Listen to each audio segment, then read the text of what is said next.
Kalau omset ya rata-rata aja sih Mas. Kalau sekarang ini mungkin dari rate 300 sampai 500-an lah.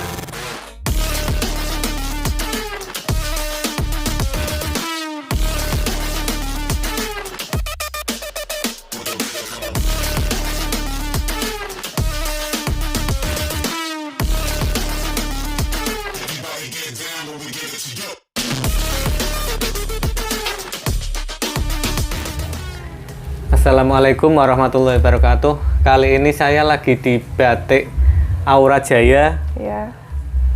Dengan Mbak siapa ini Mbak? Saya Mbak Nurul Fajriati selaku ownernya. Usahanya Produsen gamis tuil ori Mas. Nomor HP dan alamatnya? Oh ya, nomor HP-nya 085600 369 860. Ini saya alamatnya di Jinggot Wetan, Gang Kamboja, Pekalongan Selatan, Kota Pekalongan. Buatnya khusus gamis semua atau apa ini? Ya, gamisnya modelnya macam-macam, ada daster, ada setelan. Pokoknya semuanya dari tuil ori. Bahan tuil? Iya, dari bahan tuil ori. Perbedaannya dengan bahan yang lain apa itu Mbak? Kalau setahu saya, kalau tuil ori itu bahan tertinggi apa ya Mas? Terbagus kali ya. Terbagus yang untuk gamis. Iya, terbagus untuk gamis, dari kemelnya, dari seratnya ya. Konstruksinya ya. Itu paling bagus sih. Paling bagus di perbandingannya dengan apa itu paling bagus itu? Ya dari mori-mori yang ada di Pekalongan kayaknya Mas. Kenapa jualannya itu Mbak gamis tuil, nggak pilih yang lain saja? Oh ya, ini ada ceritanya Mas. Jadi dulunya gimana? Dulu itu background saya itu bukan pembatik. Kalau di Pekalongan kan semuanya kebanyakan pembatik itu kan turun-menurun. Kalau saya backgroundnya karena saya bukan dari Pekalongan, saya dari Batang. Suami saya Pekalongan tapi keluarganya PNS ya. Jadi dulu itu emang saya suka jualan Mas. Dari jualan jilbab, pas masih kuliah itu saya jualan jilbab, jualan bros dan lain-lain lah. Suatu hari ada kesempatan, saya ada pembelajaran di Bogor. Di Bogor itu dari seluruh Indonesia kan ya. Dulu ada 30 orang kalau nggak salah, itu dari seluruh Indonesia. Suruh perkenalan satu persatu lah. Saya kan dari Pekalongan. Pekalongan itu kan terkenal kota batik. Ya. Nah, itu pada tanya. Pas itu saya ingat Mas, hari Jumat saya pakai batik yang beli di Pesindon. Itu kan kalau batik kayak batik cap itu kan di sana kan cuma 100-an. Teman-teman saya yang dari luar Jawa, dari luar Pekalongan itu tanya, Mbak itu batiknya harga berapa? 100.000 kok murah banget. Saya di sana kok sampai 200 sampai 300. Akhirnya saya dulu sambil kerja di bank, teman-teman yang dulu ikut pelatihan 30 orang sama saya itu selalu order Mas. Order batik yang buat kerja. Nah itu dari situ awal mula saya senang jualan batik. Dulunya nggak jualan gamis, saya jualan hem, jualan blus, jualan daster. Lama-lama gitu kan banyak kan peminatnya banyak. Lah lama-kelamaan kok kayak jualan daster, untungnya sedikit. Saya pindah ke gamis. Tapi dulu saya belum produksi, saya masih kulaan di Pasar Banjarsari kan dulu ya di Senteleng. Lah itu kan lama-kelamaan saya punya customer banyak. Saya mikir kok masih jadi reseller, masih ambil, kenapa enggak coba buat dulu gitu. Akhirnya saya mulai belajar buat itu. Berarti kalau dari buat ke sini itu sekitar 4 tahunan Mas.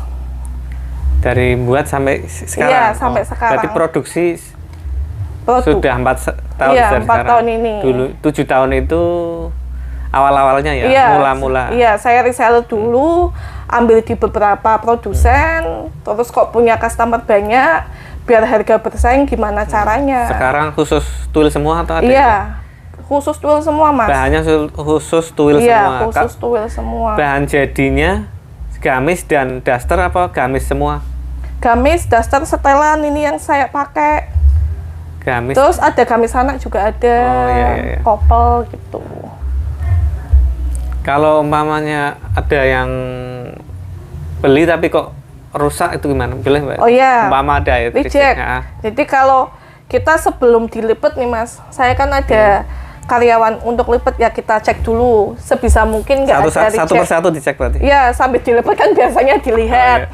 Ya kalau seumpama rejectnya cuma warna, kalau warna kita nggak garansi Mas, karena kita kan pembuatannya handmade ya, satu-satu. Kalau warna bleber atau apa kita nggak jaminan. Tapi kalau kayak ada yang bolong atau jahitannya lepas, itu bisa diretur. Kalau warna itu malah tambah bagus, itu bleber-bleber itu malah kan kadang. Ya seharusnya ya, kalau abstrak yang tahu Mas, abstrak, cuma kan kebanyakan kan nggak tahu. Omset yang sekarang berapa Mbak itu? Kalau omset ya rata-rata aja sih Mas. Kalau sekarang ini mungkin dari rate 300 sampai 500-an lah. Ya kalau omset kan penjualan tiap bulan itu kan naik turun, jadi ya rata-rata 300 sampai 500 sih, fluktuatif aja sih. Rencananya ke depannya? Yo, pengennya banyak Mas, 1 bulan apa 1 M apa 2 M gitu. Ada targetnya segitu maksudnya? Ya pengennya usaha, yang namanya kita usaha ya. Kalau bisa ya tiap ke depannya tambah maju. Yang tadinya jualannya 1, kalau bisa bulan depan 2 apa 3 apa seterusnya. Yang sudah dihasilkan apa aja? Yang dari penjualan dari usaha ini. Dari usaha ini. Ya sebenarnya kalau dari usaha ini ya mungkin barengan sama rezeki dari suami saya sih Mas. Kalau ini kan emang pure usaha saya sendiri, suami nggak nganu, paling bantu-bantu. Kalau dari nganu, dulu itu saya cerita dari awal dulu Mas. Dulu saya setelah resign dari bank sama suami itu ngontrak dulu di BRD, ngontrak, punya rezeki, ambil perumahan di Kertoharjo. Nah itu saya dari Kertoharjo itu mulai produksi gamis ini. Berarti saya dari Kertoharjo udah mulai naik nih, dari mulai naik saya bangun rumah ini. Jadi saya di sini itu baru 2 tahun. Berarti mungkin dari hasil usaha ini ya beli tanah sama rumah sama mobil, anak 3. Dulu berarti ngontrak, kok sempet ngontrak? Iya, saya sempat ngontrak. Ngontrak di BRD? Di BRD. BRD itu saya ngontrak 1 tahun.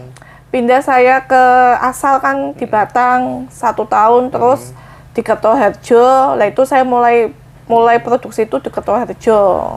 Nggak langsung senang kayak gini Mbak? Enggak langsung besar? Saya dari, emang saya backgroundnya dari, bukan pembatik sih ya, bukan bos-bos batik itu yang tinggal diturunin ke anaknya. Saya emang dari nol lah Mas, dari babat, istilahnya saya babat dulu, dari seller, dari karyawan 1, sekarang udah 5, itu kan butuh proses. Ya mudah-mudahan kedepannya karyanya 100, terus punya toko besar sendiri, punya apa minimal apa pabrik ya, doain aja Mas. Amin. Tips sukses gimana Mbak? Ini kan lumayan sudah sukses menurutku malahan. Tips suksesnya ya usaha terus sih Mas. Kita harus jualan online, harus melek teknologi satu. Harus. Ya dibarengi doa juga, sodako yang banyak juga mungkin. Nanti minta sodako. Iya sodako. Mungkin tapi Mas. Dari sini ya. Itu ya apa ya? Ya pokoknya kita harus melihat pasar juga sih. Ngetrennya model apa, motif apa ya kita buat. Ngikuti tren aja.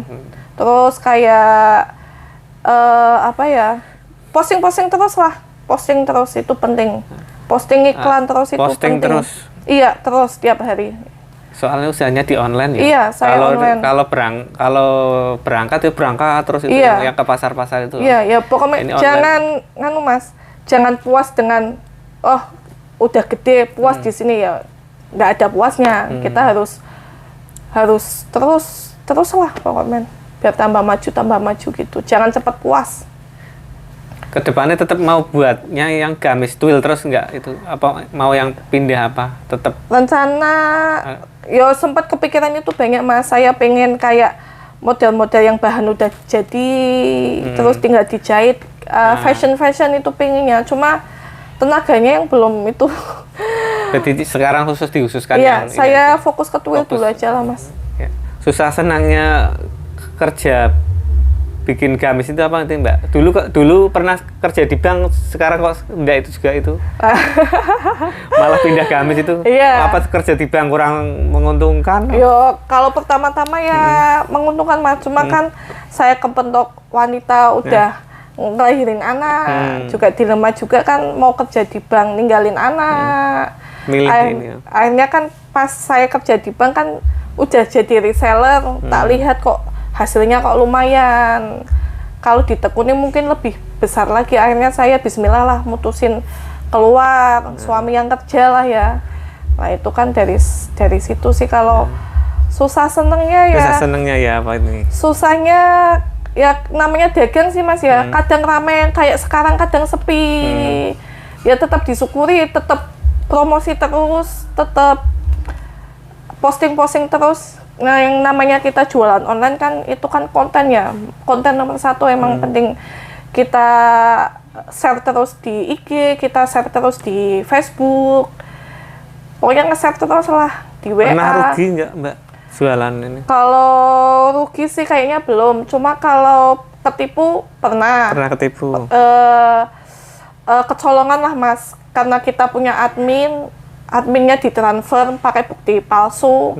Sayanya belum ngecek masuk apa belumnya ke rekening saya. Lah itu kok udah terlanjur dikirim, ternyata uangnya belum masuk. Ya itu pernah ketipu, tapi sih nominalnya nggak begitu besar sih, dulu itu sekitar 2 jutaan. Nah, mulai dari situ kan sistem saya benahi. Sebelum barang dikirim, transferan saya cek dulu. Kan rekeningnya punya saya, admin nanti kan konfirmasi udah masuk apa belum. Kayak customer baru itu Mas yang paling bahaya itu, maksudnya kayak order banyak, dulu banyak transfer tapi ternyata buktinya palsu, itu kayak mencurigakan. Bukti editan berarti. Banyak Mas, kayak bukti-bukti palsu itu banyak lah, itu yang harus dihindari. Itu kan itu kan saya tak catat itu Mas. Ini yang penipu-penipu maksudnya. Ada itu yang nanti di atas foto nanti. Itu yang penipu itu alamatnya ini, terus nomornya ini, kayak gitu kan. Biar lebih waspada lagi. Iya, kebanyakan gitu Mas. Maksudnya kayak ya kalau bagi apa ya namanya ya, calon pengusaha ya itu harus berhati-hati Mas. Apalagi kalau jualan online kan kita nggak face to face ya, nggak tahu alamatnya di mana, orangnya jauh. Sebelum barang dikirim emang harus kita cek dulu uang masuk apa enggaknya. Kalau sini jelas ya. Ini kan ada IG-nya, ada tempatnya, ada produksi. Itu pun masih ada yang belum percaya. Alasannya kenapa kok belum? Ya mungkin kan karena di luar juga banyak penjual penipu, nggak cuma pembeli yang nipu Mas, banyak penjual yang nipu. Ada orang bener transfer, barangnya nggak dikirim kan banyak sih ya.